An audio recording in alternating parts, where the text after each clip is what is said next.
Hello everyone, welcome to my UPSC. Madhya Pradesh assistant professor की हम regular basis पे preparation करवा रहे हैं। अभी प्रैक्टिस टेस्ट तो चल ही रहे हैं, टेस्ट सीरीज करवा रहे हैं। आपके एग्जाम तक रेगुलर टेस्ट सीरीज मिलता रहेगा, आपको टेस्ट अपडेटेड करंट अफेयर्स भी आपको एग्जाम तक मिलते रहेंगे।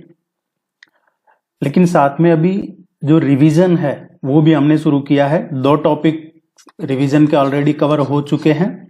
आज हम तीसरा टॉपिक है और ये वो इम्पोर्टेंट टॉपिक है जहां से क्वेश्चन एग्जाम में आएंगे ही आएंगे। आप ये मान के चलिए, ये पूरा विश्वास है कि यहाँ से क्वेश्चन पूछे जाएंगे। तो टारगेट यही है कि लगभग 50 के आसपास ऐसे टॉपिक कवर करें जहां से क्वेश्चन पूछे जाने की पूरी चांसेज हैं। अगर 50 में से उनमें से 35 भी कवर हो जाते हैं एग्जाम में तो भी हमें उसका बेनिफिट मिलेगा। बाकी हमारा प्रैक्टिस टेस्ट कवर कर देगा सब। अब ऐसा नहीं है कि आप ये वीडियो देख लिया और इससे सब क्लियर हो जाता है। देखिए, वीडियो देखने से एग्जाम क्लियर नहीं होते हैं, उसके साथ आपको प्रैक्टिस भी करनी पड़ेगी। प्रैक्टिस से क्या होगा, एक तो आपका सिलेबस कवर हो जाएगा, साथ में रिवीजन हो जाएगा। और प्रैक्टिस में है जो टू द पॉइंट आपके सिलेबस के अकॉर्डिंग ही टेस्ट बनाए जा रहे हैं। टेस्ट सीरीज ज्वाइन कर लीजिए। टेस्ट सीरीज का लिंक नीचे वीडियो के नीचे डिस्क्रिप्शन में है, कमेंट सेक्शन में है। वेबसाइट पे जाके myupsc.com वेबसाइट है, इस पे जाके आप मध्य प्रदेश की जनरल स्टडीज और आपके सब्जेक्ट की भी टेस्ट सीरीज ज्वाइन कर सकते हैं, या फिर इस नंबर पे कॉन्टेक्ट करके भी आप टेस्ट सीरीज ज्वाइन कर सकते हैं। Let's begin. अभी जो हम डिस्कस करेंगे इसमें मध्य प्रदेश में कितने टाइप्स के फॉरेस्ट हैं, वन कितने तरह के हैं, कौन सी इंस्टीट्यूट्स हैं जो फॉरेस्ट से जुड़ी हुई है, एडमिनिस्ट्रेटिव टाइप में क्या है मध्य प्रदेश का, और फॉरेस्ट के कंजर्वेशन के लिए, उनके संरक्षण के लिए कौन सी योजनाएं हैं, और क्या डेटा है मध्य प्रदेश में फॉरेस्ट को लेके जो हमारे एग्जाम पॉइंट ऑफ व्यू से इंपॉर्टेंट है।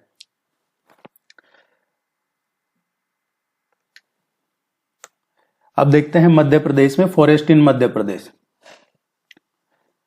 मध्य प्रदेश है जो ये जो डेटा है, लेटेस्ट रिपोर्ट आई थी 2021 में, उसके बेसिस पे है। देश का दूसरा सबसे बड़ा राज्य है, जहां पे जिसका क्षेत्रफल है ये लगभग 3,08,252 स्क्वायर किलोमीटर है। अगर हम फॉरेस्ट की बात करें तो फॉरेस्ट के बेसिस पे इसका भौगोलिक जो क्षेत्रफल है मध्य प्रदेश का, वो ओनली फॉरेस्ट की बात कर रहे हैं, वो 30.71% है। जो टोटल मध्य प्रदेश का टोटल एरिया है उसका 30% मध्य प्रदेश में फॉरेस्ट है। और जो देश में वन क्षेत्र है, इंडिया में जो टोटल फॉरेस्ट एरिया है उसका मध्य प्रदेश में कितना है, 12.4%। तो ये 2 डेटा सबसे इंपॉर्टेंट है, ये आपको ध्यान रखने। एक तो मध्य प्रदेश का जो टोटल एरिया है उसका 30.71% मध्य प्रदेश में फॉरेस्ट है। दूसरा जो कंट्री में देश का वन क्षेत्र है उसका 12.4% है, वो मध्य प्रदेश में है। सबसे ज्यादा फॉरेस्ट मध्य प्रदेश में ही है। सबसे बड़ा वन क्षेत्र वाला राज्य मध्य प्रदेश ही है। इसके कुछ वर्गीकरण कर रखे हैं, फॉरेस्ट के क्लासिफिकेशन, वो देख लेते हैं हम किन किन बेसिस पे इसके क्लासिफिकेशन कर रखे हैं।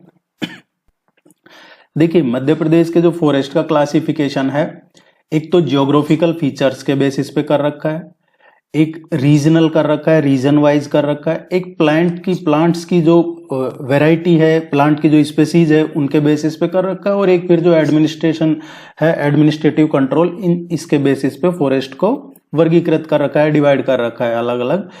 तो एक एक करके हम इनको देखते हैं, फिर कुछ इंपॉर्टेंट डेटा डिस्ट्रिक्ट वाइज ये सब हम अच्छे से इसको कवर करेंगे।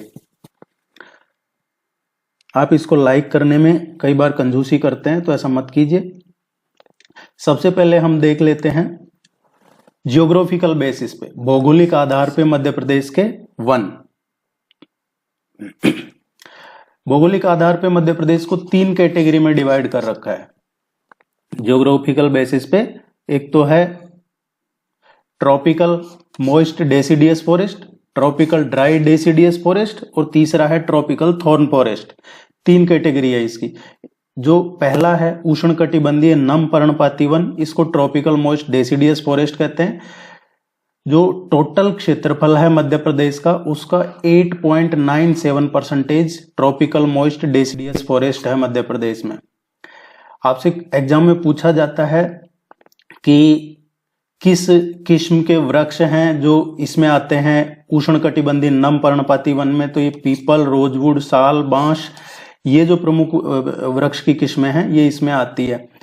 इनके लिए जो ट्रॉपिकल मॉइस्ट डेसिडियस फॉरेस्ट है उसके लिए बारिश कितनी चाहिए होती है, ये कितने बारिश होती है वहां उगते हैं, क्योंकि अलग अलग एरिया में अलग अलग टाइप के फॉरेस्ट होते हैं। तो जहां 100 से 150 सेंटीमीटर बरसात होती है वहां पे उष्णकटिबंधीय नम पर्णपाती वन पाए जाते हैं।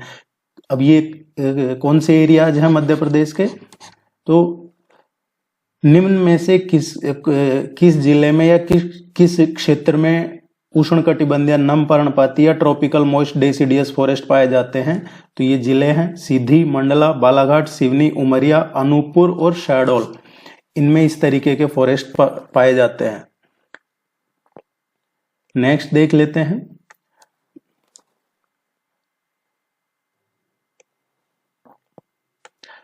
Tropical dry deciduous forest. ये है उष्णकटिबंधीय शुष्क पर्णपाती वन। वो था नम पर्णपाती, क्योंकि मॉइस्ट डेसिडियस था, ये ड्राई डेसिडियस फॉरेस्ट है। तो नम पर्णपाती वन उष्णकटिबंधीय, शुष्क पर्णपाती नम वन है, ये नम पर्णपाती वन है। इसमें जो कुल क्षेत्रफल है उसका 80.65% सबसे ज्यादा यही पाए जाते हैं। टोटल एरिया का 88.65% ये शामिल है ड्राई डेसिडियस फॉरेस्ट। और इसके लिए 50 से सेंटीमीटर, बहुत कम बरसात में भी ये उग जाते हैं। इस तरीके के वन हो जाते हैं। इसमें कौन सा एरियाज हैं, कौन से जिले हैं, तो छतरपुर, पन्ना, छिंदवाड़ा, दामोह, सिवनी, सागर, जबलपुर, बैतूल और होशंगाबाद जो डिस्ट्रिक्ट हैं उनमें ट्रॉपिकल ड्राई डेसिडियस फॉरेस्ट पाए जाते हैं। और ये इनकी प्रमुख वृक्ष हैं। शीशम, नीम, पीपल, सागौन, आप देखोगे ज्यादातर नीम, पीपल, शीशम, सागौन ये काफी मात्रा में पाए जाते हैं। नेक्स्ट देख लेते हैं ट्रॉपिकल थॉर्न फॉरेस्ट। ये 0.26% जो कुल क्षेत्रफल है उसका 0.26% ही एरिया कवर करते हैं, उतने ही क्षेत्रफल में पाए जाते हैं। ये ट्रॉपिकल थॉर्न फॉरेस्ट उष्णकटिबंधीय कांटेदार वन है। ये काफी कम मात्रा में, काफी कम है इनका एरिया। जहां पे बहुत न के बराबर बरसात होती है वहां पे ये इस तरीके के पेड़ पौधे उगते हैं। और ये है श्योपुर, निमाड़, रतलाम, मंदसौर, टीकमगढ़, दतिया, ग्वालियर और शिवपुरी जिले। देखिए ये जब आप ये पढ़ते हैं श्योपुर, निमाड़, रतलाम, मंदसौर, टीकमगढ़, दतिया, ग्वालियर, शिवपुरी, इसका मतलब पर्टिकुलर ये सिटी मत समझिएगा, ये जिले हैं। और ये जिलों में कुछ ऐसे एरियाज होंगे जहां पे बारिश बहुत कम होती है, इनमें इन डिस्ट्रिक्ट्स में तो वहां पाए जाते हैं। आपका ये पढ़ते ही ऐसा नहीं आना चाहिए कि नहीं ये तो सिटी है, यहाँ तो खूब बारिश होती है, ऐसा नहीं है। डिस्ट्रिक्ट, पूरे डिस्ट्रिक्ट की बात हो रही है। इनकी जो मेन जो किस्म है, वृक्ष हैं, ये बबूल, शीशम, तेंदू, कीकर, नीम, ये ट्रॉपिकल थॉर्न फॉरेस्ट है।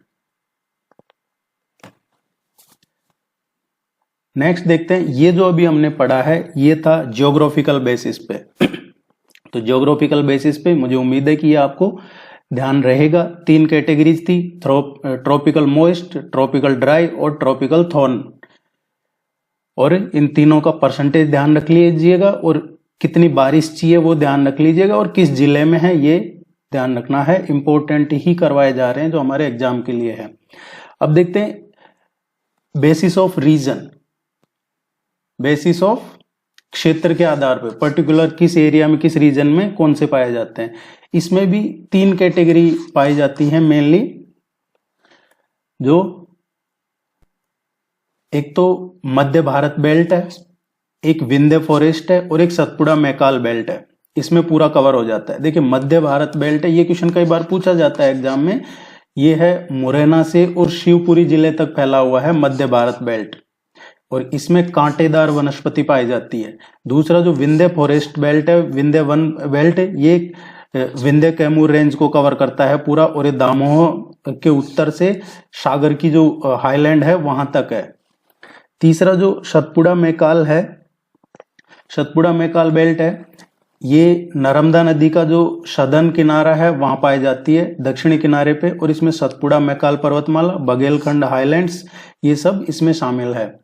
पूर्व से पश्चिम तक जो वन फैले हैं उनकी सबसे चौड़ी पट्टी है ये सतपुड़ा मैकाल बेल्ट। तो ये 3 है, ये किस बेसिस पे है? रीजन, क्षेत्र के आधार पे।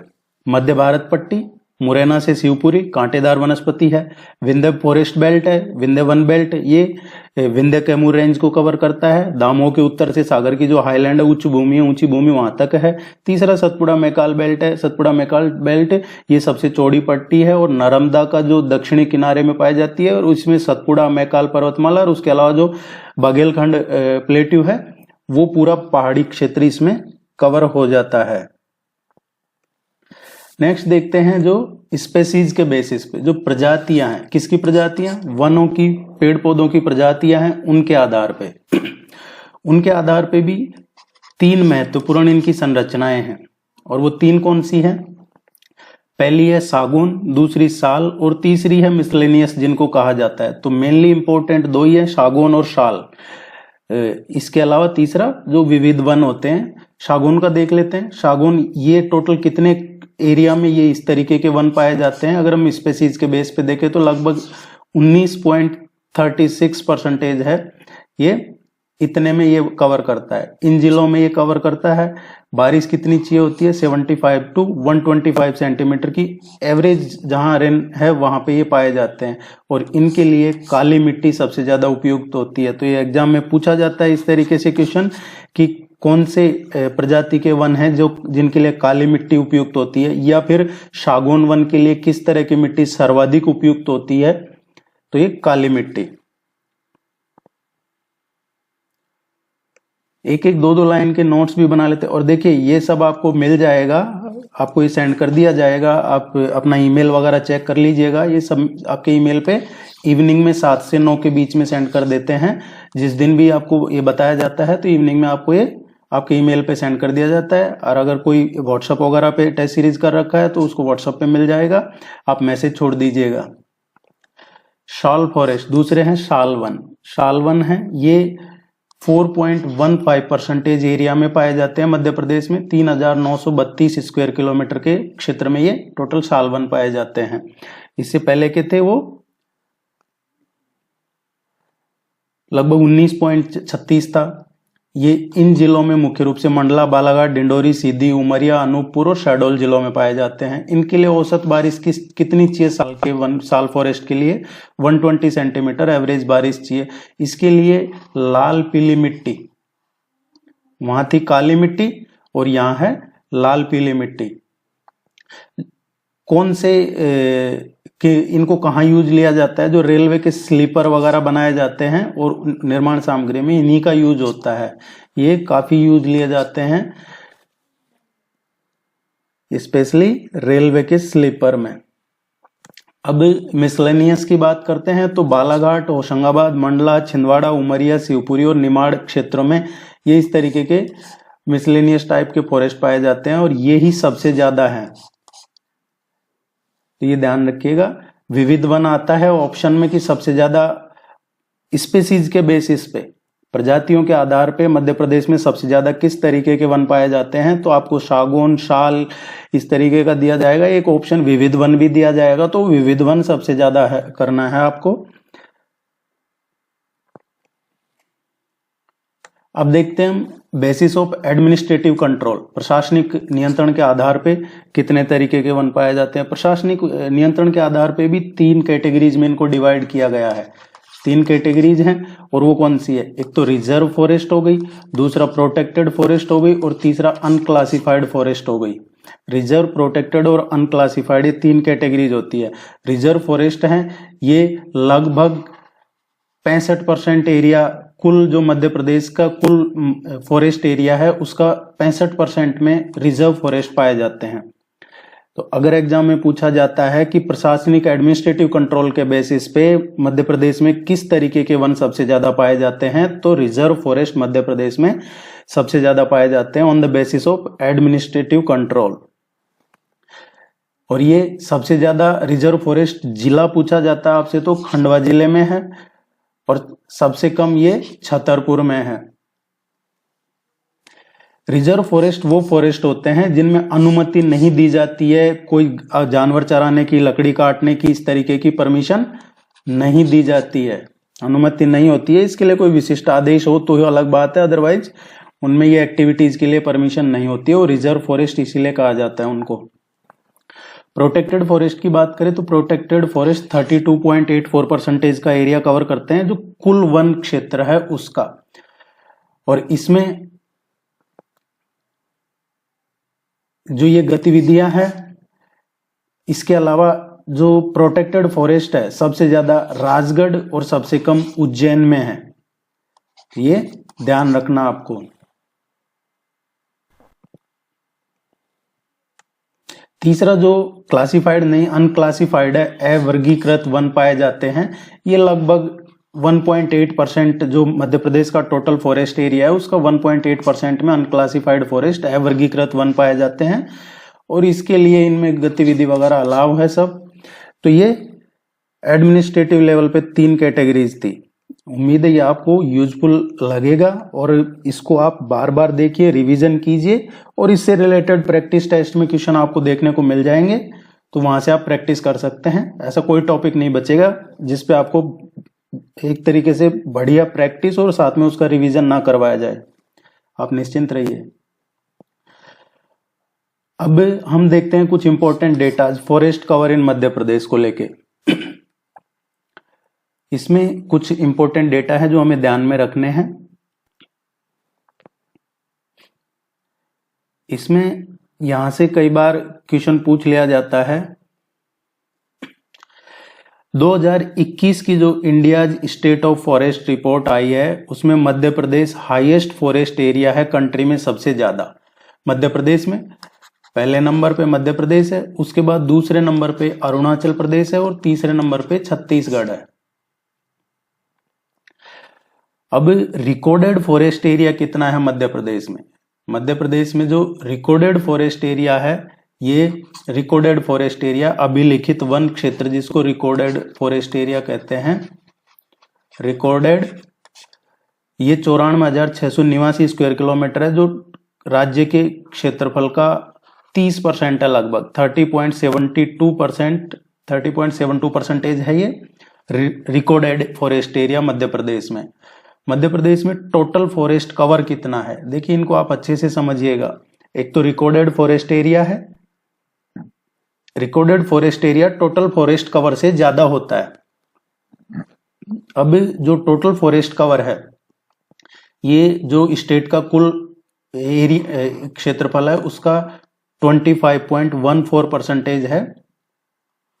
टोटल फॉरेस्ट कवर मध्य प्रदेश में वो 77,492 स्क्वायर किलोमीटर है।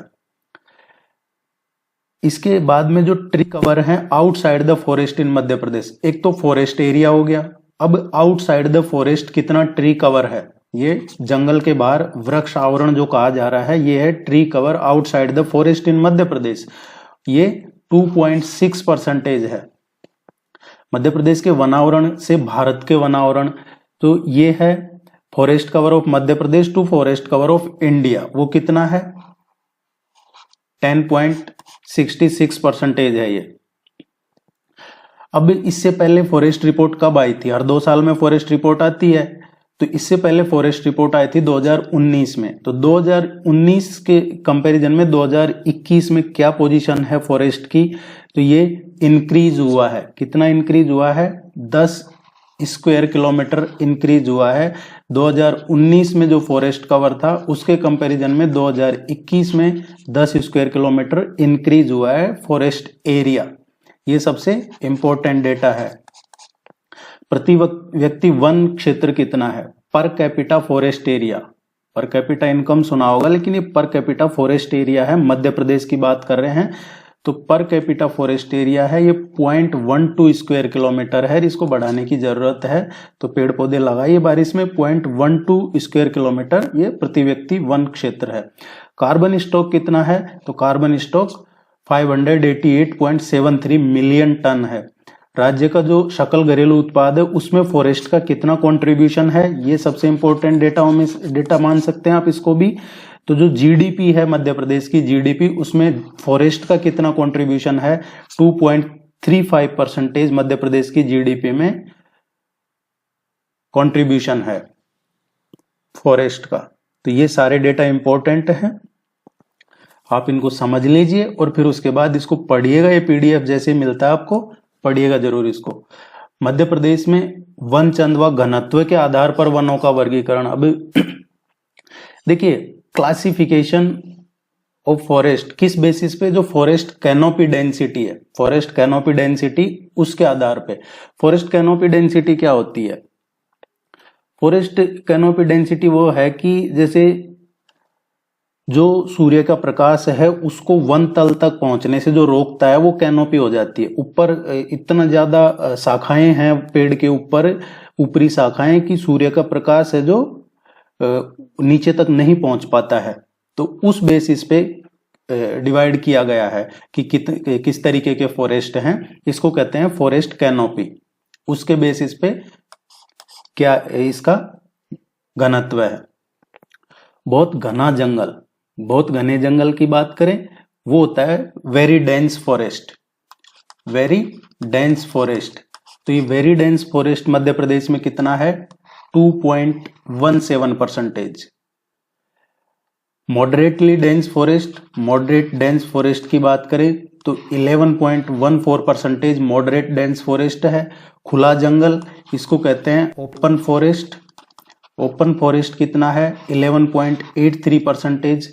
और जो श्रब जिनको कहते हैं झाड़ियां, ये है 1.95%, 1.95%। तो ये डेटा ध्यान रखिएगा। कई बार पूछ लिया जाता है कि इनको मिक्स कीजिए, मिलाइए, निम्न में से कौन सा गलत है इस मैचिंग में, इस तरीके से। या फिर डायरेक्ट पूछ लिया जाएगा कि on the basis of forest canopy density Madhya Pradesh में है जो ये वेरी डेंस फॉरेस्ट का कितना परसेंटेज है, जियोग्राफिकल एरिया का कितना परसेंटेज वेरी डेंस फॉरेस्ट है। तो 2.17% जो भौगोलिक क्षेत्र है उसका वेरी डेंस फॉरेस्ट है। अगर आपसे मॉडरेटली डेंस फॉरेस्ट पूछा जाता है तो 11.14 है। कई बार आपसे इनका घटता क्रम बढ़ता क्रम पूछ लिया जाता है कि सबसे ज्यादा कौन सा है। तो जो ओपन फॉरेस्ट है, ओपन फॉरेस्ट, इसके बाद में है जो ओपन फॉरेस्ट सबसे ज्यादा है, देन मॉडरेटली डेंस फॉरेस्ट है, और फिर इसके बाद में वेरी डेंस फॉरेस्ट है। इस तरीके से भी आप याद कर सकते हैं इसको। सबसे ज्यादा ओपन फॉरेस्ट, देन ये श्रब्स आगे झाड़ियां, मॉडरेटली डेंस, वेरी डेंस।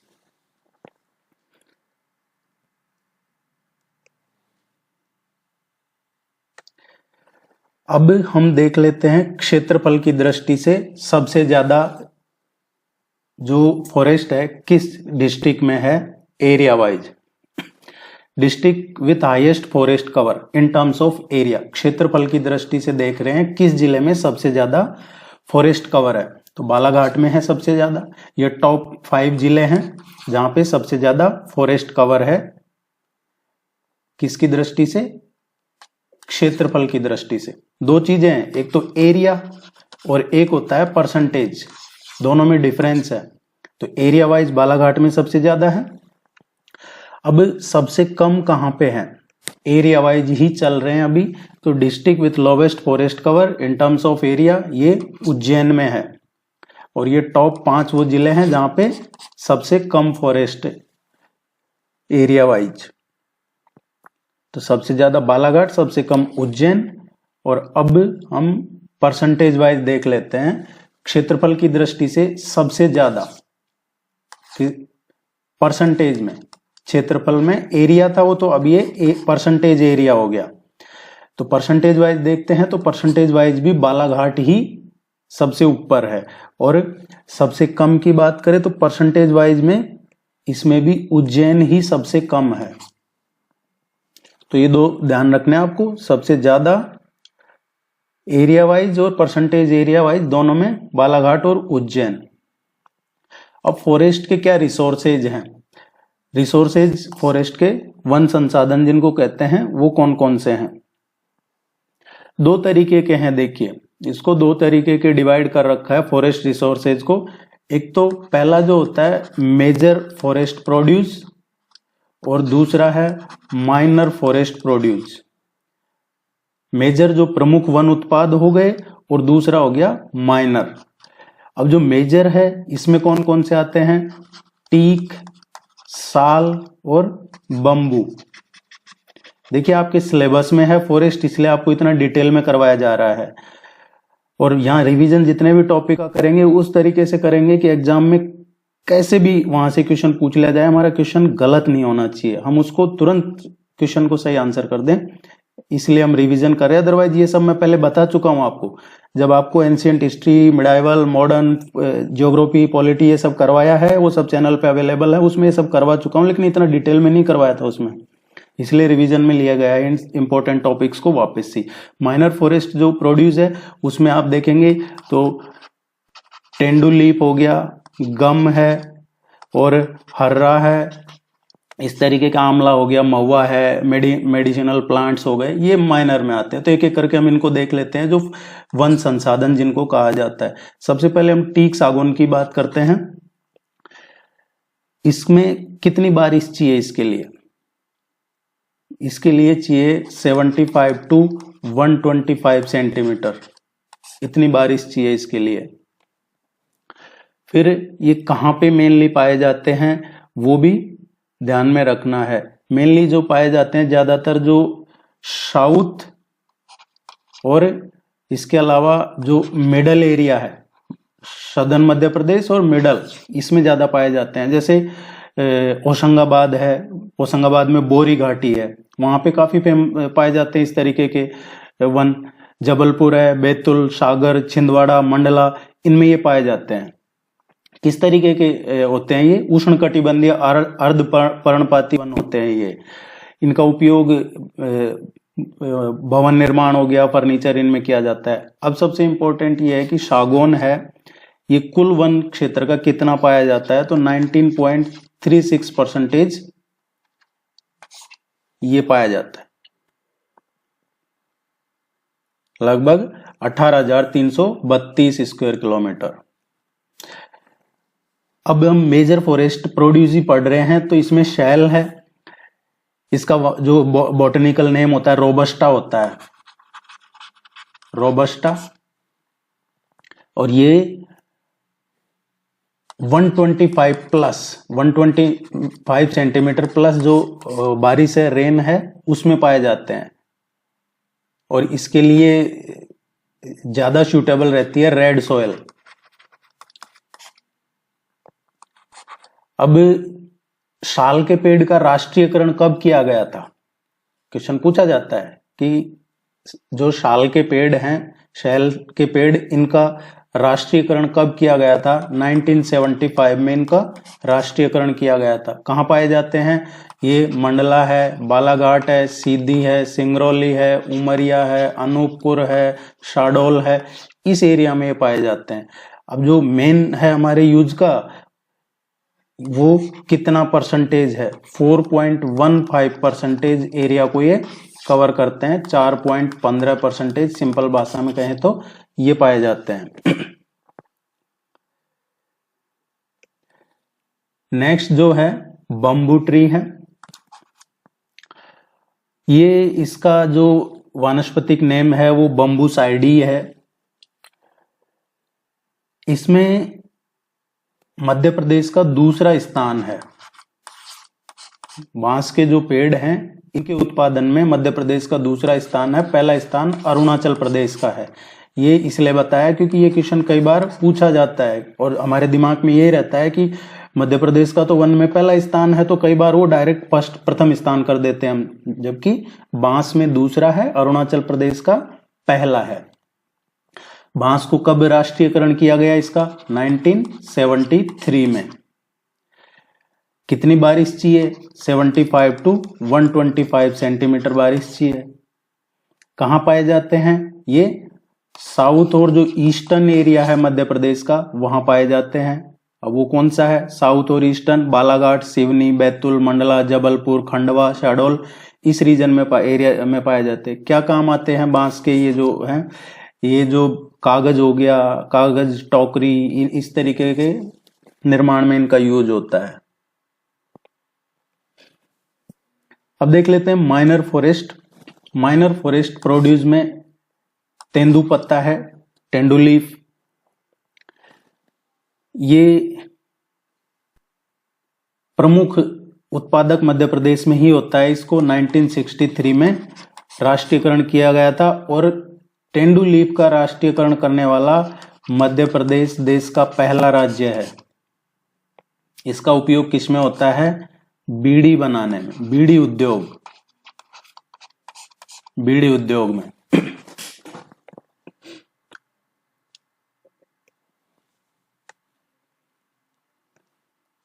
खेरवुड है, खेर की लकड़ी। बबलू कत्था इसका वानस्पतिक नाम है। ये प्रोटीन का एक बहुत अच्छा सोर्स है। ये जो खेरवुड है, खैर एक पर्णपाती कांटेदार वन होता है ये, और ये प्रोटीन का बहुत अच्छा सोर्स होता है। इसकी लकड़ी मेनली जो पाई जाती है शिवपुरी है, गुना है, मुरैना, दामोह, जबलपुर, सागर, उमरिया, होशंगाबाद, इन जिलों में मेनली ये पाया जाता है। इसका उपयोग क्या किया जाता है? कत्था। ये क्वेश्चन पूछा गया है Madhya Pradesh state public service commission में किसी साल में, तो ये ध्यान रखिएगा। कत्थे में, रंग रोगन में, चमड़े की जो टैनिंग वगैरह करती है उसमें, और जो कईयों को डाइजेशन नहीं होता है उसकी जो औषधि बनती है, पाचक औषधि या पाचन औषधि, उसमें भी खेर की लकड़ी का यूज किया जाता है। इसके अलावा यहां से जो क्वेश्चन पूछा जाता है कि कत्था निर्माण की जो यूनिट्स हैं मध्य प्रदेश में कहां पे हैं कत्था निर्माण की यूनिट्स, तो ये शिवपुरी, शिवपुरी, और इसके अलावा एक जगह और है बानमोर। बानमोर कहां पे है? ये मुरैना में है। तो ये दो आपको ध्यान में रखने हैं। यहाँ पे कत्था निर्माण की यूनिट्स हैं शिवपुरी और बानमोर। बानमोर मुरैना में है।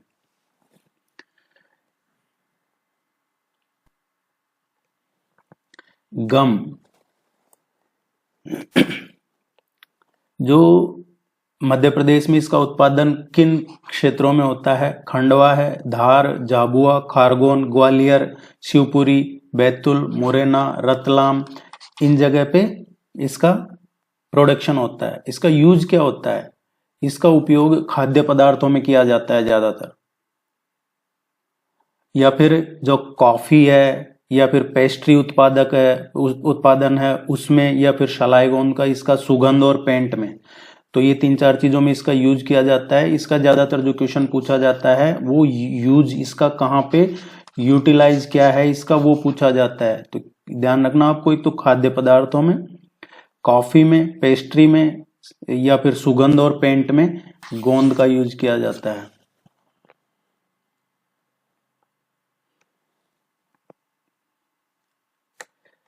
देखिए, आप टेस्ट सीरीज जरूर ज्वाइन कर लीजिएगा, आपकी रेगुलरिटी बनी रहेगी और अच्छे से आपका सिलेबस कवर हो जाएगा और प्रैक्टिस हो जाएगी, रिवीजन भी अच्छा हो जाएगा। आपको इश्यू नहीं रहेगा जनरल स्टडीज के पेपर में। आपके सब्जेक्ट की टेस्ट सीरीज भी अवेलेबल है, वो भी आप वेबसाइट पे जाके जरूर विजिट कीजिए। लाख, लाख किससे निकलता है? किन पेड़ों से लाख निकलता है? कुसुम है, इसके अलावा पलाश है, या फिर बेरी है। कुसुम, पलाश और बेरी, या और अरहर। कुसुम, पलाश, बेरी और अरहर के जो पेड़ हैं उनसे लाख निकाला जाता है। इसका मेन प्रोडक्शन कहाँ पे होता है? इसका मेन प्रोडक्शन होता है जबलपुर में, सिवनी में, या फिर होशंगाबाद है, शाहडोल है, मंडला है, यहाँ पे इसका मेन प्रोडक्शन होता है। एक क्वेश्चन जो यहां से पूछा जाता है कि निम्न में से किस जिले में लाख निर्माण की यूनिट है, या लाख निर्माण उद्योग कहाँ पे है, किस जिले में है? तो लाख निर्माण उद्योग जो है उमरिया जिले में है। उमरिया डिस्ट्रिक्ट में लाख निर्माण उद्योग है। इसका क्या यूज लिया जाता है? लाख की चूड़ियां, खिलौने, या फिर केमिकल्स, या जो ब्यूटी के प्रोडक्ट्स हैं उनमें ज्यादातर इसका यूज किया जाता है, जो सौंदर्य प्रसाधन जिनको कहा जाता है उनके निर्माण में। महुआ है, इसका क्वेश्चन पूछा जाता है कई बार। हालांकि इसका जो वनस्पति बॉटनिकल नेम है ये लॉन्गिफोलिया कहा जाता है इसको, वानस्पतिक नाम इसका मधुका लॉन्गिफोलिया।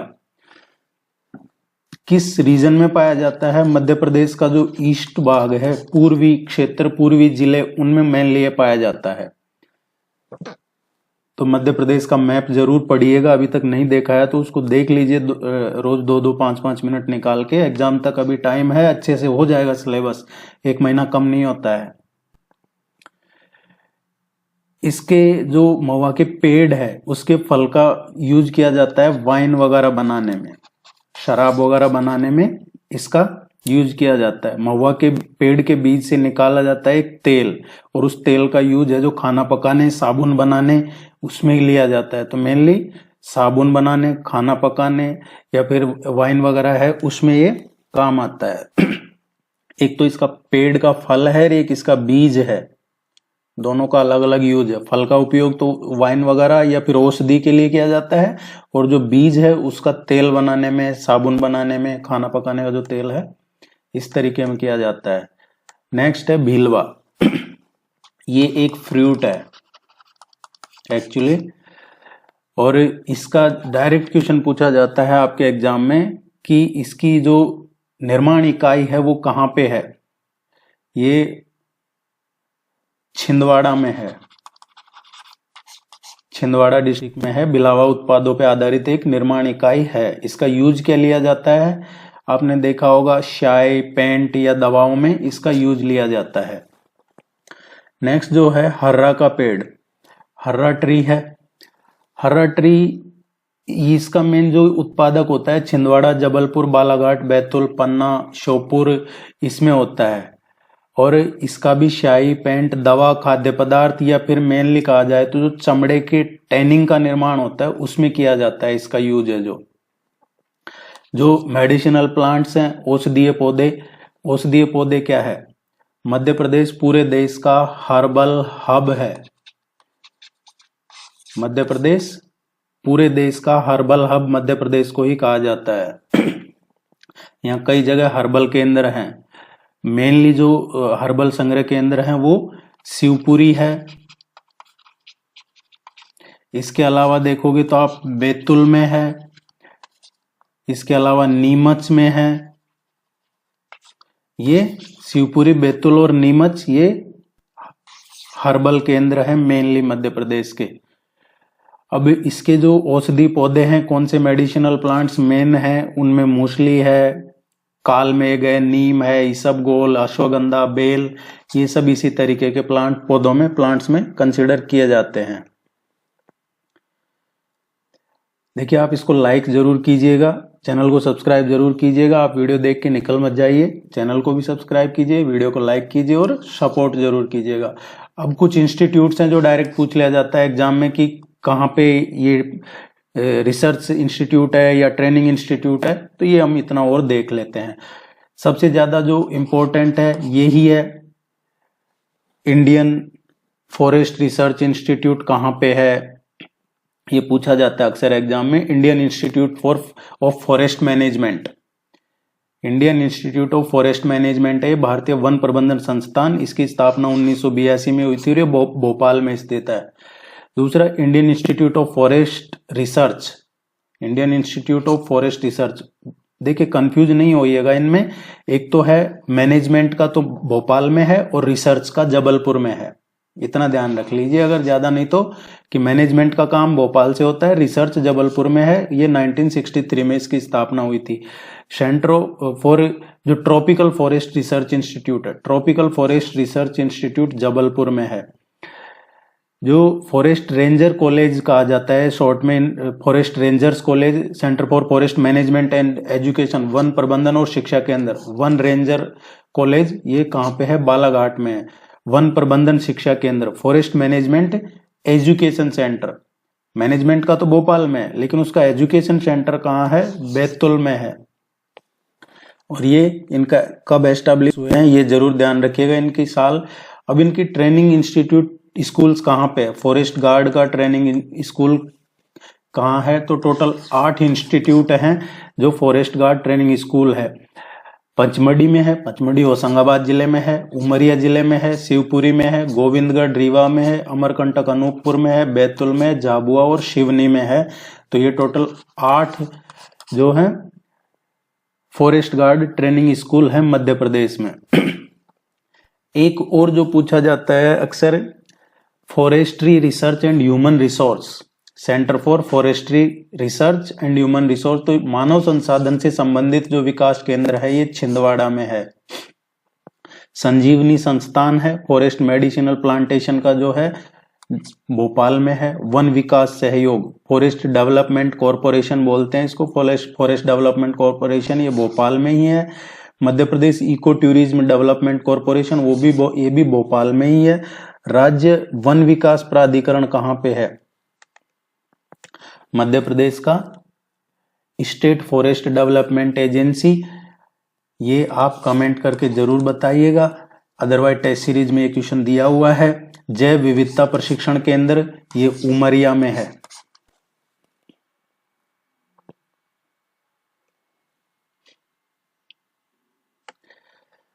अब फॉरेस्ट एडमिनिस्ट्रेशन क्या है मध्य प्रदेश में, वो देख लेते हैं। फॉरेस्ट एडमिनिस्ट्रेशन का 3 लार्ज फॉरेस्ट सर्किल है, 3 लार्जेस्ट फॉरेस्ट सर्किल है मध्य प्रदेश में। वो कौन से फॉरेस्ट सर्किल हैं?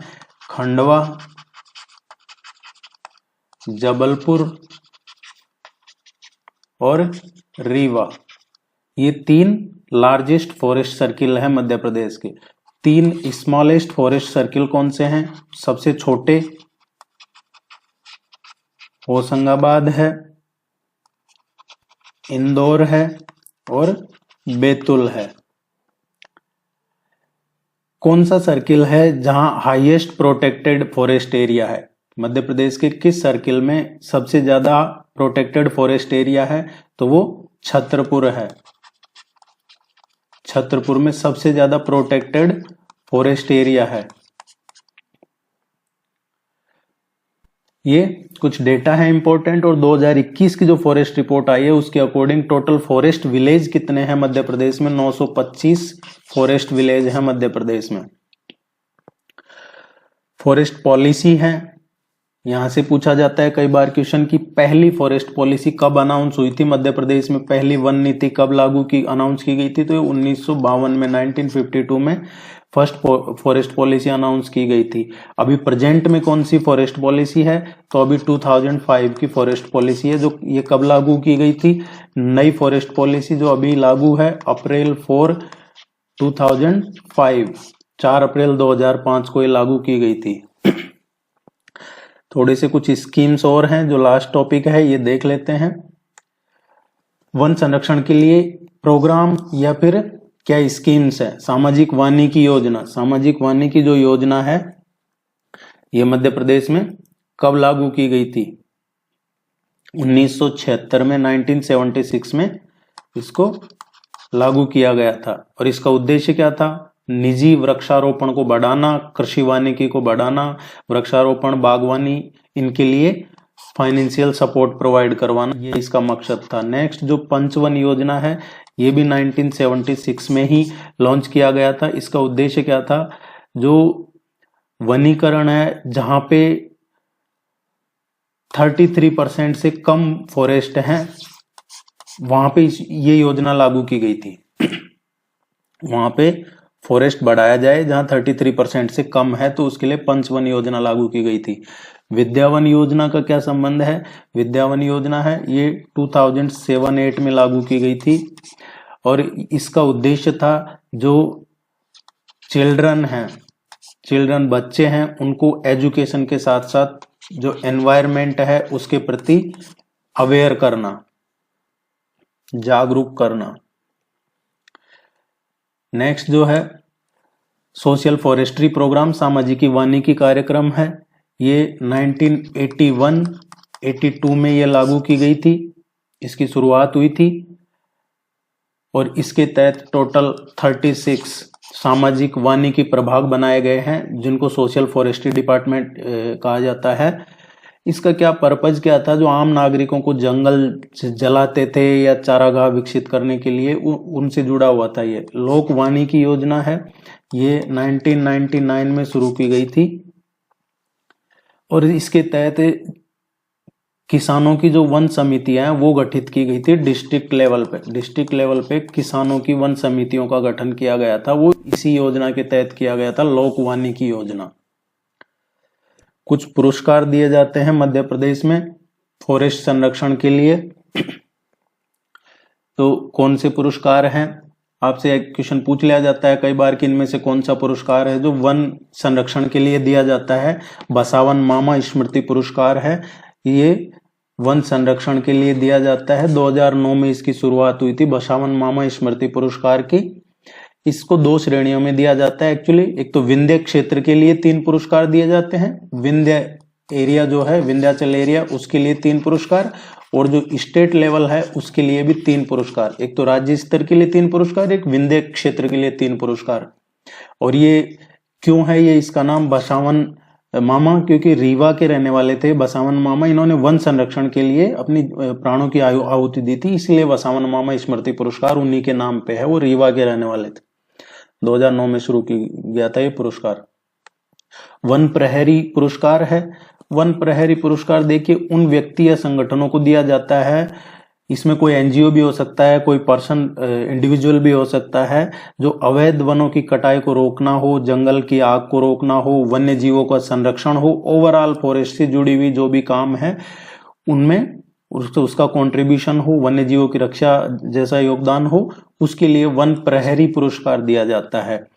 ये था आज का आपका टॉपिक और ये पूरा कवर हो चुका है अच्छे से। आप इसको देखिए, वीडियो को लाइक कीजिए, चैनल को सब्सक्राइब कीजिए, टेस्ट सीरीज जरूर ज्वाइन कर लीजिए।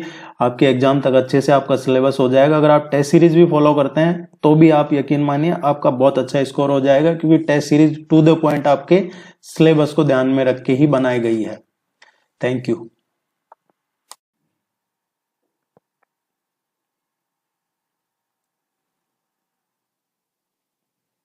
Hello everyone, welcome to my UPSC. Madhya Pradesh assistant professor की रेगुलर बेसिस पे हम तैयारी कर रहे हैं। इसमें 3 पार्ट ऑलरेडी रिवीजन के हो चुके हैं। आज हम ये रिवीजन का पार्ट 4 डिस्कस करेंगे। देखिए, अगर आपने अभी तक टेस्ट सीरीज ज्वाइन नहीं की है तो टेस्ट सीरीज ज्वाइन कर लीजिए इस नंबर पे कांटेक्ट करके, या फिर वीडियो के नीचे डिस्क्रिप्शन में भी लिंक अवेलेबल है, कमेंट सेक्शन में मिल जाएगा, या फिर myupsc.in पे जाके भी आप टेस्ट सीरीज ज्वाइन कर सकते हैं। टेस्ट सीरीज का लिंक मिल जाएगा यहाँ पे। और भी कोई क्वेरी है तो आप पूछ सकते हैं। आपका सब्जेक्ट का भी टेस्ट सीरीज अवेलेबल है और जनरल स्टडीज का भी टेस्ट सीरीज अवेलेबल है। ये इंपॉर्टेंट टॉपिक हैं सारे जो हम कवर कर रहे हैं एक एक करके।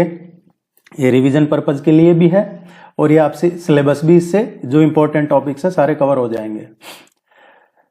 टेस्ट सीरीज आपके एग्जाम तक मिलती रहेगी। अभी 3 मार्च को आपका एग्जाम है तो टेस्ट मिलते रहेंगे आपको। और अगर किसी को कोई इश्यू आ रहा है, टेस्ट नहीं मिल रहे हैं, जैसे कुछ लोग व्हाट्सएप पे ले रहे हैं, तो फिर वो मैसेज छोड़ दे तो वहां पे भी आपको सेंड कर दिया जाएगा। Let's begin. आज का जो टॉपिक है मध्य प्रदेश की नदियां। रिवर सिस्टम है मध्य प्रदेश का, ड्रेनेज सिस्टम मध्य प्रदेश का। मध्य प्रदेश में लगभग 150 के आसपास छोटी बड़ी नदियां हैं और मध्य प्रदेश को कहा जाता है नदियों का मायका।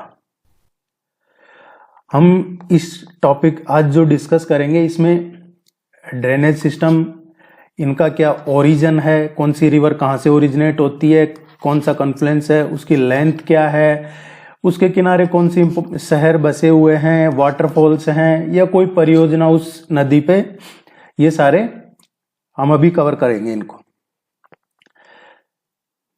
पहला है ड्रेनेज सिस्टम ऑफ मध्य प्रदेश। 6 जो इंपॉर्टेंट पार्ट्स हैं उनमें डिवाइड किया है मध्य प्रदेश का जो ड्रेनेज सिस्टम है उसको। आप ड्रेनेज के तरीके से देखा जाए तो एक गंगा ड्रेनेज सिस्टम है, नर्मदा ड्रेनेज सिस्टम है, तापी, ताप्ती, गोदावरी, माही और महानदी। ये महानदी सबसे छोटा ड्रेनेज सिस्टम है। इन 6 पार्ट्स में इसको डिवाइड किया है जो हम एक एक करके अभी डिस्कस कर लेते हैं। पहला गंगा रिवर बेसिन है।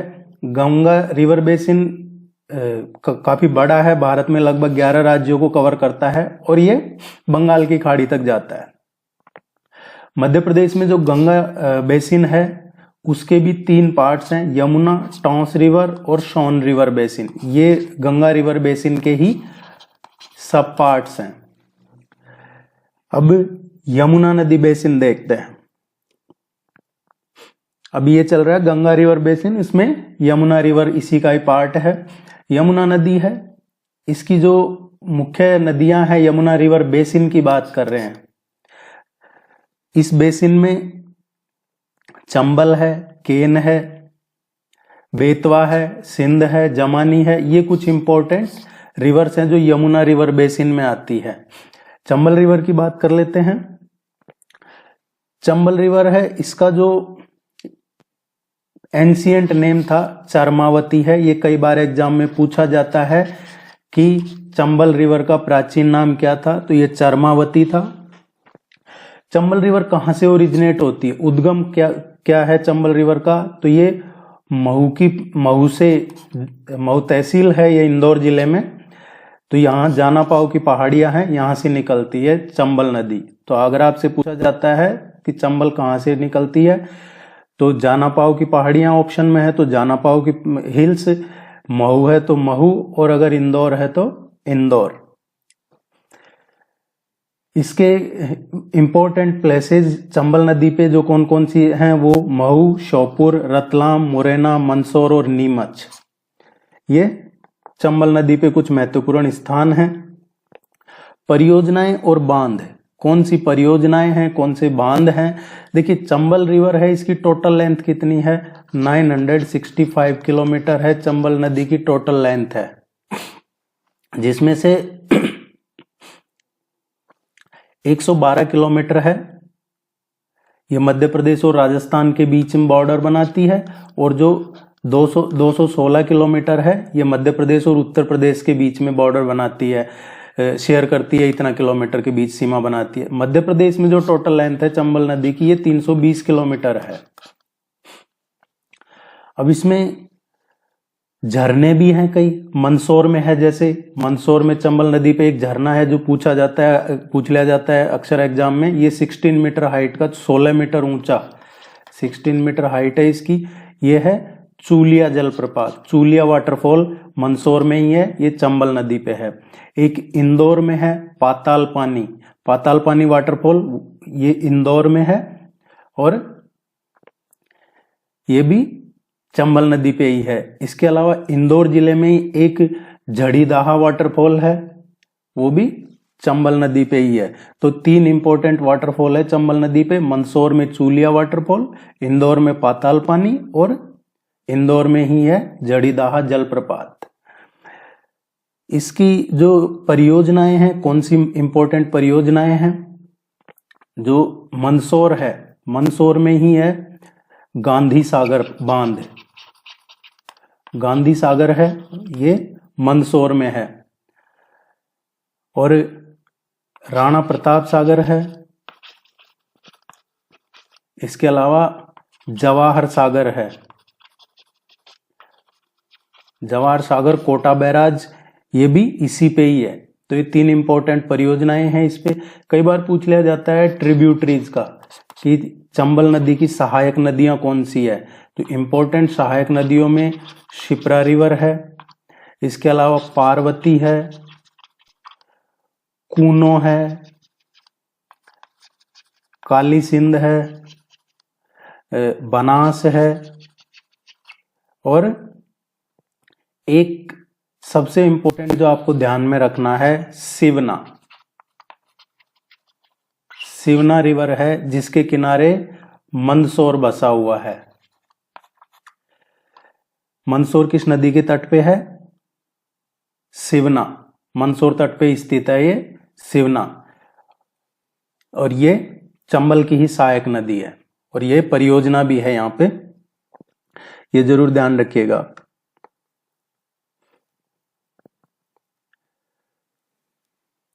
अब देखते हैं, ये इसी की चंबल की सहायक नदी है क्षिप्रा रिवर। ये एक पवित्र नदी मानी जाती है इसको, और इसको मालवा की गंगा भी कहा जाता है।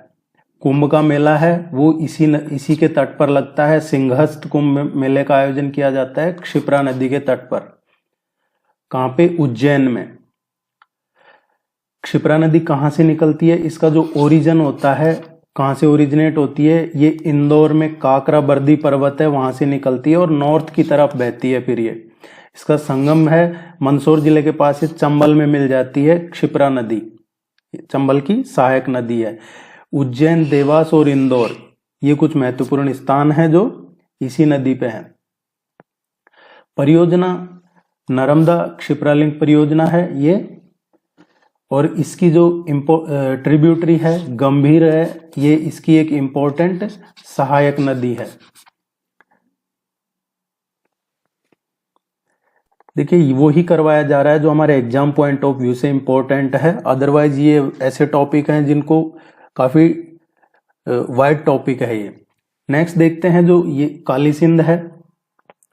काली सिंध नदी आपको तो क्या पढ़ना है इसमें ज्यादातर कि कहाँ से ओरिजिनेट होती है, उसका क्या कन्फ्लुएंस है, उसकी लेंथ क्या है, कौन से जिले कवर कर रही है, और उसकी सहायक नदी कौन सी है, और कोई परियोजना चल रही है तो, या कोई सिटी उसके किनारे बसी हुई है तो। बाकी तो टेस्ट सीरीज में इनसे रिलेटेड क्वेश्चन सारे कवर कर रहे हैं। काली सिंध नदी है ये देवास जिले से ओरिजिनेट होती है, देवास जिले से, और देवास जिले में है बागली ग्राम है ये देवास जिले में, वहां से इसका उद्गम होता है, ओरिजिनेट होती है ये। और आगे जाके ये काली सिंध है जो राजस्थान में चंबल में मिल जाती है। चंबल में कहाँ मिल जाती है? राजस्थान में है, नौनेरा गांव है, वहां पे चंबल में मर्ज हो जाती है। बागली हो गया, देवास हो गया, सोनकच्छ हो गया, ये कुछ इंपॉर्टेंट प्लेसेज हैं जो इसके साथ एसोसिएटेड है। नेक्स्ट देख लेते हैं कूनो रिवर है। कूनो कहां से ओरिजिनेट होती है? कूनो रिवर का उद्गम होता है शिवपुरी के पठार से। शिवपुरी पठार से कूनो नदी निकलती है और फिर ये आगे जाके चंबल में मिल जाती है। इसकी जो टोटल लेंथ है लगभग 180 किलोमीटर है। महत्वपूर्ण स्थान जो हैं शिवपुरी है, श्योपुर है, मुरैना हो गया, ये इंपॉर्टेंट इसी रिवर के यहां से निकलती है, इन जगहों से, ये शिवपुरी, श्योपुर, मुरैना होके।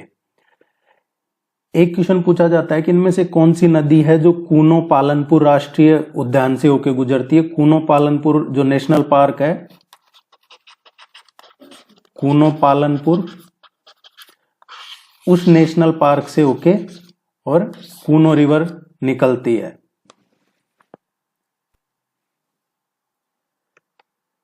नेक्स्ट देखते हैं पार्वती रिवर है। पार्वती रिवर, इसका उद्गम ओरिजिन कहां से है? सीहोर जिले से ये निकलती है। सीहोर जिले में है आस्था से निकलती है सीहोर जिले से, और राजस्थान में सवाई माधोपुर के पास ये पालिया गांव में चंबल में मिल जाती है। तो ये चंबल की सहायक नदी है। बेतवा है, इसके पार्वती के इंपॉर्टेंट प्लेसेस जहां से ये गुजरती है वो देखें तो जैसे आस्था से निकलती है, आस्था हो गया। इसके अलावा फिर राजगढ़ है, राजगढ़ के अलावा शाजापुर है। ये इंपॉर्टेंट प्लेसेस हैं इसके। नेक्स्ट है बेतवा नदी। इसका क्वेश्चन अक्सर एग्जाम में पूछा जाता है बेतवा का। इसका जो एंशिएंट नेम था, प्राचीन नाम वेत्रवती था। प्राचीन नाम इसका वेत्रवती है।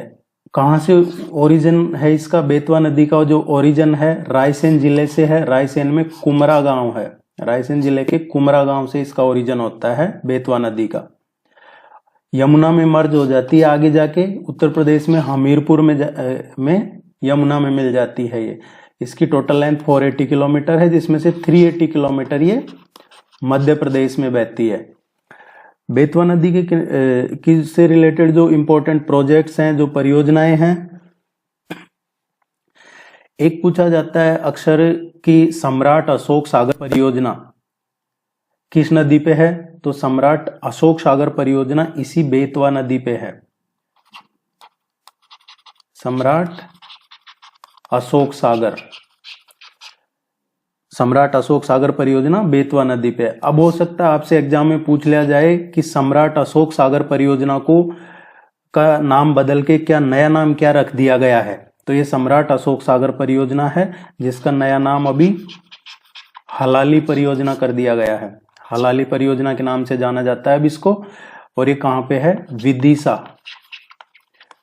विदिशा और रायसेन जिले में है। विदिशा रायसेन जिले में है ये। जो पहले सम्राट अशोक सागर परियोजना थी, अब इसको हलाली परियोजना के नाम से जानते हैं। एक और बेतवा नदी पे इंपॉर्टेंट प्रोजेक्ट है, वो है माता टीला। माता टीला डैम प्रोजेक्ट है ये भी इसी बेतवा नदी पे ही है।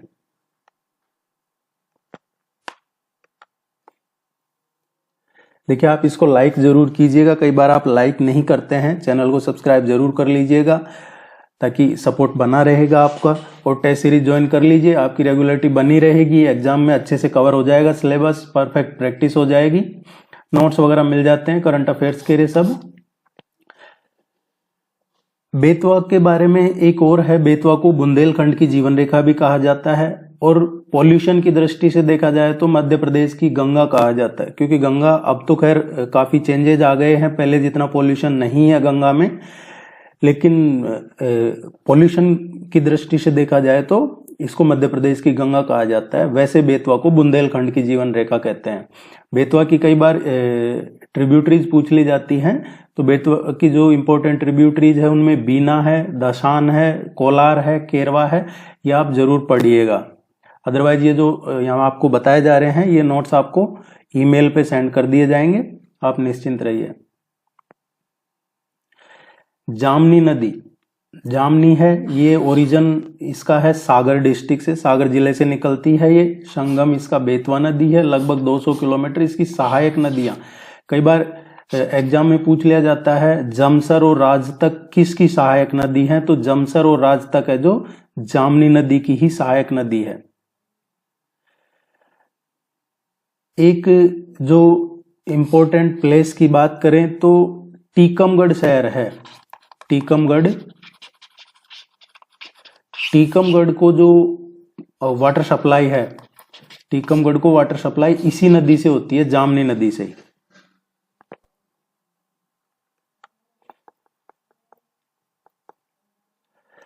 करेवा नदी है, करेवा इसका पूछ लिया जाता है करेवा नदी कहां से निकलती है, इसका ओरिजिन क्या है, मूल स्थान क्या है, तो करेवा नदी है ये भोपाल है इसका उद्गम स्थल, मूल स्थान। कोलार नदी है, कोलार रिवर है, ये कहां से ओरिजिनेट होती है, तो ये सीहोर जिले से ओरिजिनेट होती है। देखिए, जो भोपाल शहर है, एक कोलार नदी पे है कोलार डैम। कोलार डैम है जिससे पीने का पानी जो भोपाल शहर को उपलब्ध करवाया जा रहा है, उसके लिए ये कोलार डैम बनाया गया है ताकि इससे भोपाल को पीने का पानी उपलब्ध करवाया जा सके। वो इसी नदी पे बनाया गया है कोलार डैम।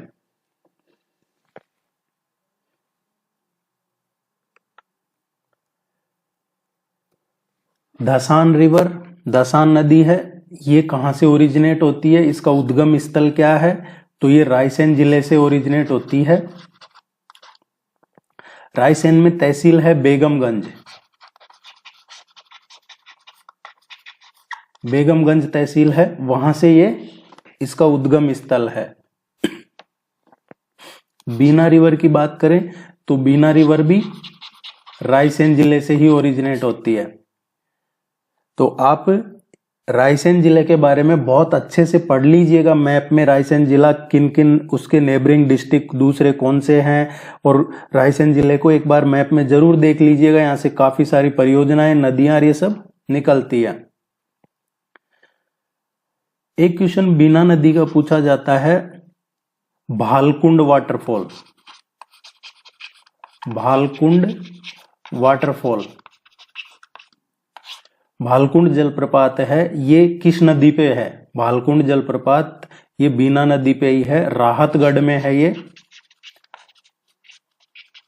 राहतगढ़ में है भालकुंड वाटरफॉल बीना नदी पे। लगभग 38 मीटर हाइट है इसकी, तो ये ध्यान रखिएगा। भालकुंड जलप्रपात बीना नदी पे है, राहतगढ़ में। नेक्स्ट जो है केन नदी है। केन का उद्गम है ये कटनी से होता है, अहीर गांव कटनी से। केन नदी विंध्याचल पर्वत की भांडेर पर्वतमाला से निकलती है। इसका जो संगम है ये यमुना में बांदा डिस्ट्रिक्ट में मिल जाती है। उत्तर प्रदेश के बांदा जिले में ये यमुना में मिल जाती है आगे जाके केन। मध्य प्रदेश में लगभग 292 किलोमीटर बहती है ये, और ये टोटल इसकी जो लेंथ है 427 किलोमीटर है। इंपॉर्टेंट जो वाटरफॉल है केन नदी पे छतरपुर में है, राने है जलप्रपात। ये पूछा जाता है कई बार एग्जाम में, राने है जलप्रपात कहाँ है? तो छतरपुर में है। किस नदी पे है? केन नदी पे है।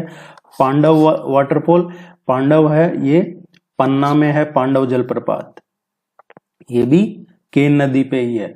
इंपॉर्टेंट जो प्लेसेज है छतरपुर, पन्ना, केन घारिया अभ्यारण्य है, ये इसको ये कवर करती है।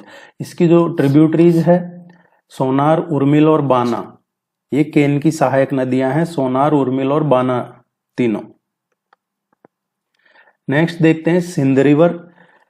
सिंध रिवर कहां से उद्गम होता है, ओरिजिनेट कहां से होती है? ये सिरोंज से निकलती है, सिरोंज विदिशा जिले में है, और ये गुना जिले को विभाजित भी करती है। सिंध नदी है जो आगे जाके ये जामनगर में उत्तर प्रदेश में यमुना में मर्ज हो जाती है सिंध नदी। इसकी जो कुल लंबाई है 470 किलोमीटर है। अब ये कौन कौन से जगह से होके निकलती है? शिवपुरी, गुना, दतिया ये और करेरा अभ्यारण्य है, ये इंपॉर्टेंट सिंध नदी कवर करती है। परियोजना मणिखेड़ा बांध है, ये निर्माण किया गया है सिंध नदी पे। इसकी जो ट्रिब्यूटरीज है पहास, माहूर और कुंवारी, ये तीनों इसकी इंपॉर्टेंट ट्रिब्यूटरी हैं। ये पूछा जाता है कई बार क्वेश्चन कि ये जो कुंवारी नदी है ये कहाँ से इसका उद्गम होता है, कहाँ से ओरिजिनेट होती है। ये अभी जैसे इसका जिक्र आया है सहायक नदी है, ये जो केन सिंध नदी की सहायक नदी है कुंवारी, ये कहाँ से निकलती है? तो शिवपुरी का जो प्लेट्यू है शिवपुरी पठार से ये इसका उद्गम होता है कुंवारी रिवर का। और आगे जाके किस में मिल जाती है? जैसा अभी हमने पढ़ा सिंध की सहायक नदी है, तो ये सिंध में मिल जाती है आगे जाके।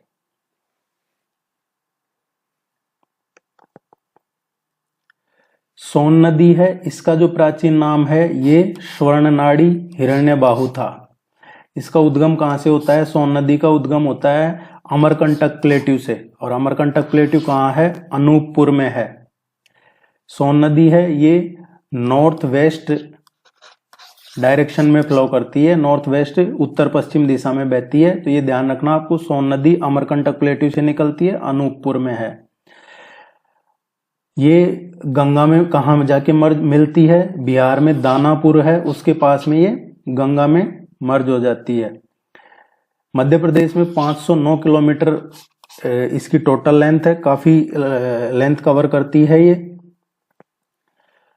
और सोन नदी मध्य प्रदेश, उत्तर प्रदेश, झारखंड और बिहार, इन 4 राज्यों से होके गुजरती है।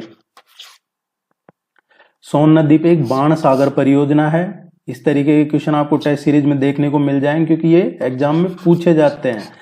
बाण सागर परियोजना किस नदी पे है? तो ये सोन नदी पे है। इसकी सहायक नदी ये रिहंद का क्वेश्चन पूछा जाता है अक्सर कि इनमें से कौन सोन नदी की सहायक नदी है, या रिहंद, जोहिला, ये दे दिए जाते हैं। और ये किसकी सहायक नदी है? तो ये रिहंद और जोहिला है, सोन नदी की ही सहायक नदी है।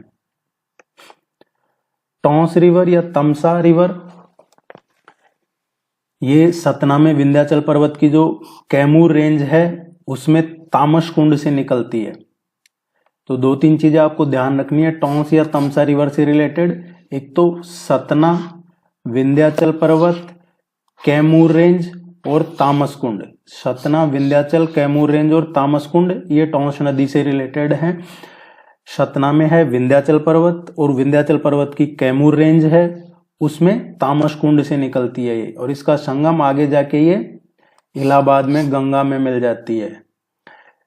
टॉन्स की सहायक नदी बीहड़, बाबई, सोनकर, बेलज, बिछिया, ये इसकी सहायक नदियां हैं। इंपॉर्टेंट प्लेसेज जहां से गुजरती है, सतना, रीवा, ये 2 इंपॉर्टेंट प्लेसेज हैं। एक पूर्वा झरना है, वो भी इसी नदी पे है, पूर्वा झरना, ये भी आपको ध्यान में रखना है।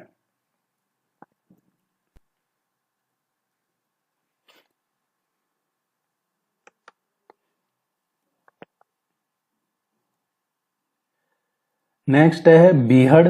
बीहड़ नदी ये झरने के लिए ज्यादा फेमस है क्योंकि इस पे 2 इंपॉर्टेंट झरने हैं, केवटी वाटरफॉल और बहुटी वाटरफॉल।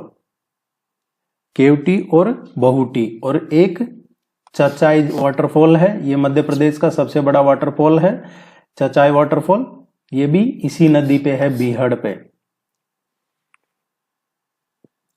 तो ये तीनों जो झरने हैं, जलप्रपात हैं, इनके जरूर नाम ध्यान रखिएगा, केवटी, बहुटी और चचाई वाटरफॉल। अब बात करते हैं नर्मदा रिवर बेसिन की। नर्मदा रिवर बेसिन है तो नर्मदा कहां से निकलती है? अमरकंटक प्लेट्यू से निकलती है, नर्मदा कुंड से, और ये कहां पे है? अनूपपुर जिले में है अमरकंटक प्लेट्यू, उसमें नर्मदा कुंड से निकलती है। रिफ्ट वैली बनाती है, रिफ्ट घाटी, और फिर ये पश्चिम की ओर बहती है। क्वेश्चन पूछा जाता है कई बार कि कौन सी नदी है जो पश्चिम की ओर बहती है, तो नर्मदा और ताप्ती या तापी दोनों पश्चिम की ओर बहती है, और पश्चिम की ओर बहने का मतलब टुवर्ड्स अरेबियन सी, ये ध्यान रखना है। हालांकि ये उसी का पार्ट है, उसमें जाके मर्ज होती है।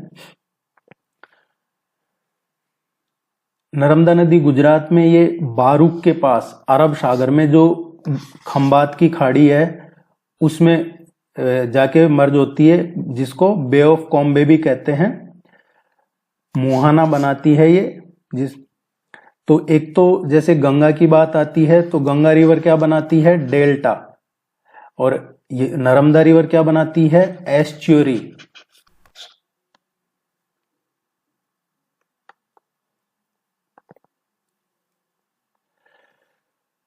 मध्य प्रदेश में नर्मदा की जो कुल लंबाई है 1077 किलोमीटर है।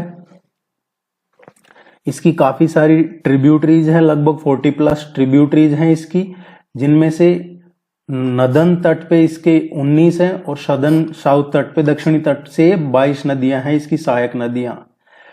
ये कुछ इसकी राइट बैंक ट्रिब्यूटरीज हैं, ये लेफ्ट बैंक ट्रिब्यूटरीज हैं। इनका आप जरूर ध्यान में रखिएगा, एक एक करके हम इनको पढ़ लेते हैं। तवा रिवर है। तवा रिवर कहां से ओरिजिनेट होती है? तवा रिवर ये काली भीत की पहाड़ी से निकलती है, ये पंचमढ़ी में है, महादेव पर्वत वहां से निकलती है, और होशंगाबाद जिले के बद्रबान में ये नर्मदा में मिल जाती है। एक मंदार जलप्रपात नर्मदा और तवा नदियों का जहां मिलन स्थल है, जहां पे तवा है जो नर्मदा से जाके मिलती है, वहां पे है मंदार वाटरफॉल, ये ध्यान में हमें रखना है। तवा बांध है जो मध्य प्रदेश का सबसे लंबा बांध है, वो इसी नदी पे है। तो आपको इसका ओरिजिन कहां से होता है तवा नदी का? पंचमढ़ी, महादेव पर्वत, कालीभीत पहाड़ियां, होशंगाबाद जिले में बद्रबान में नर्मदा में मिल जाती है, वहीं मंदार वाटरफॉल है। महत्वपूर्ण स्थान है तो पंचमढ़ी और तवानगर।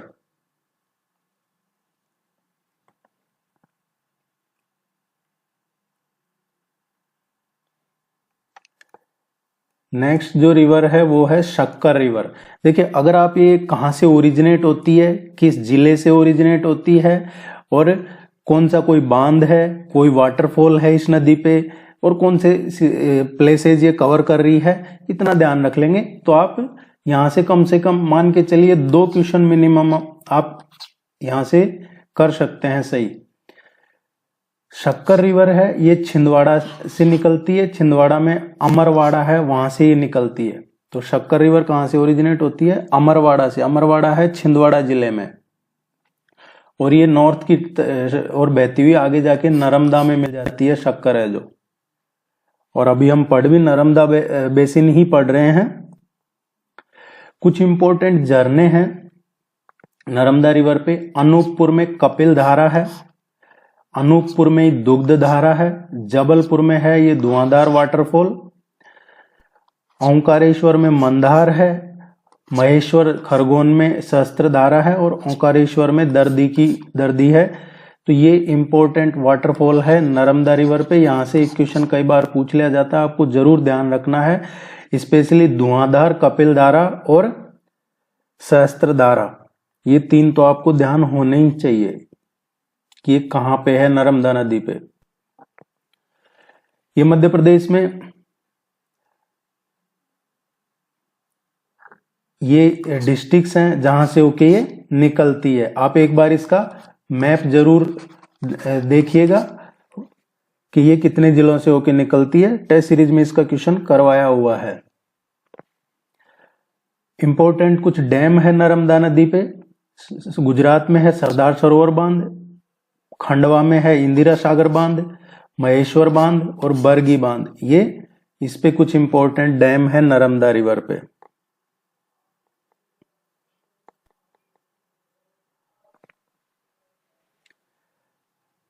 ताप्ती ड्रेनेज बेसिन, इसका प्राचीन नाम है तापी था, सूर्यपुत्री कहा जाता है। जो पुरानी धार्मिक मान्यताएं हमारी उसके अकॉर्डिंग सूर्य की पुत्री या शनि की बहन भी कहा जाता है इसको। उद्गम तापी रिवर कहां से ओरिजिनेट होती है? मुल्ताई से निकलती है। मुल्ताई बैतूल जिले में है, वहां से तापी निकलती है। और ये question direct even state PSC का एग्जाम में भी पूछा गया है। जो मध्य प्रदेश एडमिनिस्ट्रेटिव सर्विसेज का एग्जाम है उसमें भी कई बार पूछा गया है कि कहां से ओरिजिन है इसका, उद्गम स्थल क्या है ताप्ती रिवर का। तो ये जरूर ध्यान रखिएगा। ये भी वेस्टर्न साइड बहती है पूर्व से पश्चिम की ओर, वहीं बे ऑफ कॉम्बे खंबात की खाड़ी में, ये अरब सागर में, गुजरात में सूरत के पास गिरती है। इसके जो इंपॉर्टेंट प्लेसेज हैं मुल्ताई, बुरहानपुर, नेपानगर और सूरत, ये इंपॉर्टेंट स्थान है। इसकी पूर्णा किसकी सहायक नदी है? तो पूर्णा इसी की ही सहायक नदी है, ताप्ती की। ताप्ती की सहायक नदी कौन सी है? पूर्णा। ये आपको नोट करना है। इसका देखा जाए तो देखिए ताप्ती है, ये मध्य प्रदेश की दूसरी नदी है जो पश्चिम की तरफ बहती है और ये रिफ्ट वैली बनाती है। जैसे नर्मदा के में पढ़ा हमने, नर्मदा के जैसे ताप्ती भी रिफ्ट भ्रंश घाटी में बहती है। और जब ये समुद्र में जल छोड़ती है तो वहां पे ये एस्चुरी बनाती है। जैसे मैंने कहा कि गंगा ब्रह्मपुत्र डेल्टा, महानदी डेल्टा, वैसे ही ये नर्मदा और ताप्ती का एस्चुरी बनाती है, ये मुहाना जिसको कहा जाता है, ना कि डेल्टा। माही ड्रेनेज बेसिन, माही ड्रेनेज बेसिन माही का उद्गम है, ये धार जिले का सरदारपुर के मिंडा ग्राम से होता है। इसका धार जिले के सरदारपुरा के मिंडा ग्राम से होता है इसका ओरिजिन। और ये भी कॉम्बे की खाड़ी में, ये खंबाती खाड़ी में जाके अपना संगम है। इसका महत्वपूर्ण स्थान धार, झाबुआ और बड़ोदरा, माही नदी, ये पढ़ रहे हैं हम। इसकी सहायक नदी अनस, इसकी एक इंपॉर्टेंट सहायक नदी है। माही परियोजना, माही नहर, ये कुछ इंपॉर्टेंट परियोजना है इसकी। तो आपको इसमें क्या ध्यान रखना है? एक तो ये अनस रिवर है, अनस रिवर माही की सहायक नदी है। दूसरा, ये कहां से निकलती है? मिंडा से, मिंडा सरदारपुरा के मिंडा ग्राम से। ये कहां पे है? धार जिले में। ये अनस वाला जरूर ध्यान रखिएगा, ये पूछा जाता है। गोदावरी ड्रेनेज बेसिन, ये सभी देखिए, एक रिवर अलग होता है और उसका ड्रेनेज बेसिन अलग होता है। ड्रेनेज बेसिन एक वाइड एरिया होता है जिसमें रिवर और उसकी ट्रिब्यूटरीज सब कवर हो जाती है। गोदावरी ड्रेनेज बेसिन है, इसको दक्षिण की गंगा भी कहा जाता है, गोदावरी को।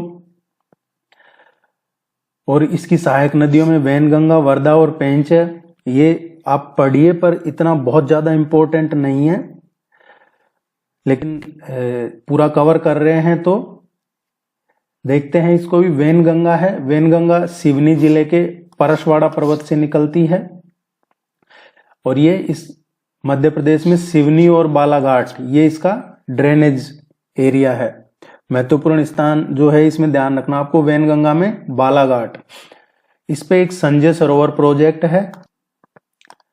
संजय सरोवर प्रोजेक्ट वेनगंगा रिवर पे ही है। ट्रिब्यूटरीज कौन सी है वेनगंगा की? बावनथड़ी, कान्हा, पेंच, बाग, ये इसकी इंपॉर्टेंट ट्रिब्यूटरीज हैं। एक क्वेश्चन जो आपको ध्यान में रखना है कि वेनगंगा और वर्धा नदी ये जब दोनों मिलती हैं तो परिणीता नदी बनती है। वेनगंगा प्लस वर्धा रिवर, इन दोनों से परिणीता रिवर।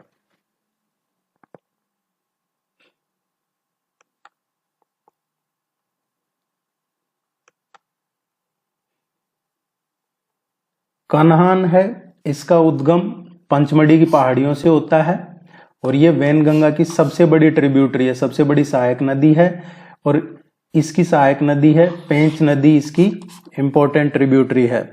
तो ये कन्हान, पेंच नदी इसकी सहायक नदी है जो छिंदवाड़ा से निकलती है। पेंच, हाँ पेंच है, इसको देख लेते हैं। इसका जो उद्गम है छिंदवाड़ा जिले से होता है और पेंच नेशनल जो पार्क है ये इससे होके बहती है। ये कान्हा नदी में बहती है और कान्हा है जो वेनगंगा की सहायक नदी है। तो ये वो कुछ इंपॉर्टेंट पॉइंट्स लेके आए हैं आपके लिए जो सिर्फ to the direct exam point of view से इंपॉर्टेंट हैं, ताकि आपका टाइम भी बच जाएगा और आपको सीधा इनको पढ़ना है। वीडियो देख के ये पीडीएफ आप इसको पीडीएफ मिल जाएगा, ये आपको इवनिंग में भेजते हैं जनरली। तो वीडियो देखने के बाद इस पीडीएफ को पढ़िएगा आप और फिर इसका रिवीजन कीजिएगा नेक्स्ट वीक एक बार फिर से। जो चीज आप 7 दिन पहले पढ़े हैं उसको अगले 7 दिन में एक बार रिवीजन जरूर कर लीजिएगा, नहीं तो निकल जाएगा माइंड से। वर्धा है, वर्धा इस ये कहां से ओरिजिनेट होती है? वर्धा बैतूल में जो मुल्ताई का वर्धन पर्वत है, वर्धन पर्वत है मुल्ताई में, बैतूल यहां से निकलती है। और जैसा अभी हमने पढ़ा था इसका कि जब अभी हम पढ़ रहे थे ये वेनगंगा रिवर पढ़ रहे थे, ये तो अब हम वर्धा पढ़ रहे हैं, लेकिन जब वेनगंगा पढ़ रहे थे तो हमने अभी पढ़ा था कि वेनगंगा है जो ये वर्धा नदी में विलीन हो जाती है और दोनों मिलकर परिणीता बनाती है। तो वही है ये कि ये वेनगंगा नदी के साथ मिल जाती है और आगे जाकर वर्धा और वेनगंगा मिलकर परिणीता रिवर बनाती है।